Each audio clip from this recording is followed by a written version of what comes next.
everyone, my name is Rachel Scott and I'm with Write, Edit, Repeat. Vanity Fair is an international magazine known to millions, but how many people in the USC community really read Vanity Fair? Well, we're sending reporters out in the field today to find out and get simulated reaction right here on Write, Edit, Repeat. So, do you read Vanity Fair? No, I do not. No, I do not. I don't, but my roommate has a subscription of it, and I just like see it occasionally. Okay, so what's the first thing that comes to your mind when you think of Vanity Fair? Vanity Fair Oscar party. Kind of a basic fashion magazine. I'd compare it to Vogue or In Style, I guess. Well, all I really think about is like a fashion magazine. I hear the word vanity and I think about like a bunch of like people who are like really like vain and like really care about their looks more than anything else. Very trendy and fashion forward, but it still has very serious articles in it. So you would say you associate Vanity Fair more with like fashion rather than like politics and hard news coverage? I had no idea anything to do with politics and news coverage. That's really Fashion, maybe. Yeah, it's not like Newsweek or National Geographic or anything.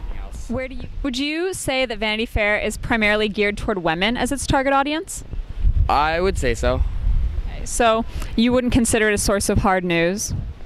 No.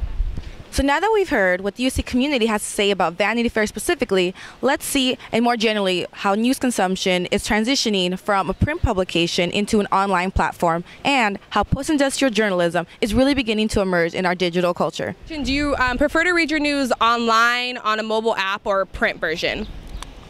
If it's like a long article for like long reading, I would still prefer a printed version. But I'll usually look at the main articles on like websites like Yahoo or something like that, and then there are like apps like Flipboard where it tells you like all the main news stories. On the go, when I have some time to kill, I'll use a mobile app, and then on the web. So both are great, and I see myself using less and less of the newspaper, hard copies, and more just online and apps.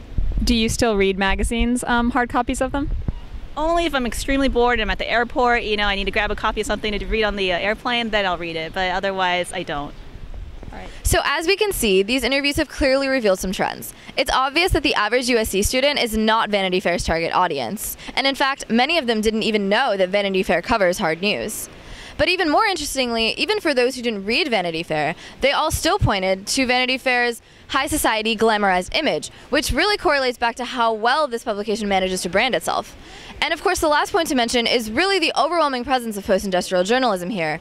Even though there's been an increase in Vanity Fair's overall circulation, there has been a decrease in readership of print magazines overall, which really is illustrated in this particular case. Well, there you have it from the students and faculty themselves. If you want more information about Vanity Fair, be sure to check out our articles right here on Write, Edit, Repeat.